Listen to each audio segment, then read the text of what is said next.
আওয়ামী লীগের এই অবৈধ কর্মসূচির পিছনে দেশের জনসাধারণ মানুষের ভাগ্য সাধারণ মানুষেরই তৈরি করতে হবে। প্রতিবাদে আমি অনুপ্রাণিত হই। আমার ইঞ্জিনিয়ার মোহাম্মদ রাশেদ প্রধান ভাই উপস্থিত আছেন।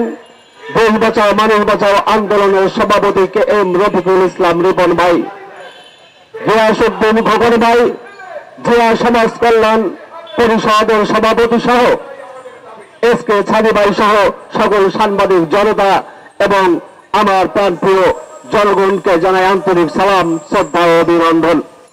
প্রিয় ভাইয়েরা আমার, আজকে যে টপিকটি আমরা উল্লেখ করেছি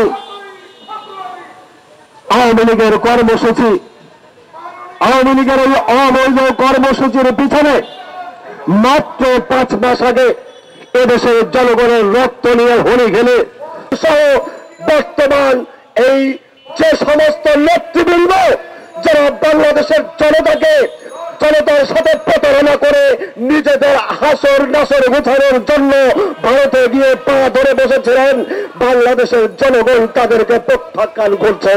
আমি বলতে চাই আমার প্রিয় বাংলাদেশের জনগণ, যুগের পর যুগ চলেছে, স্বাধীনতার 53 বছর চলে গেছে, বাংলাদেশের মানুষের ভাগ্য পরিবর্তন হয়নি, কারণ দুষ্কৃতিক রাজনীতিবিদের কারণে। এদেশের মানুষের ভাগ্য কোন দলকে দিয়ে হবে না, কোন রাজনৈতিকবিদকে দিয়ে হবে না, এই দেশের জনসাধারণ মানুষের ভাগ্য সাধারণ মানুষেরই তৈরি করতে হবে।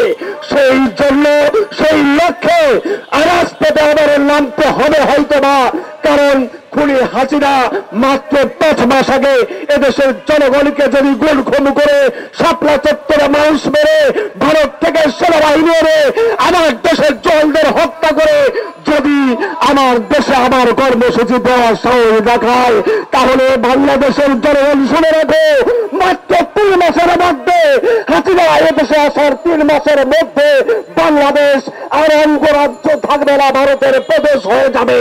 কাজেই সেই খুনি শেখ হাসিনা যেহেতু তার আগ্রাসনের দেশ থেকে তাড়িয়েছি, আমাদের এই দেশকে শক্ত হাতে মুক্ত করতে হবে। ভারত যাতে আমার সীমান্তে, আপনারা সেই জনতার দল, অতএব আপনাদের দল থেকে 2-1 নেতৃবৃন্দ যে জনগণ বিরোধী কথাবার্তা বলে থাকে, এটি অত্যন্ত দুঃখজনক।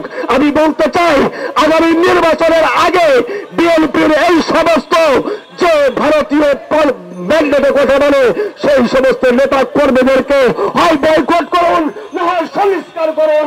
জনগণের পক্ষে যদি, জনগণের হৃদয় যদি স্পন্দনে যদি আপনাদের জায়গা রাখতে চান, তবে কথাবার্তা আগামীতে যা আপনাদের নেতৃবৃন্দ বলবে সমঝোতার মাধ্যমে বলার জন্য আহ্বান করছি।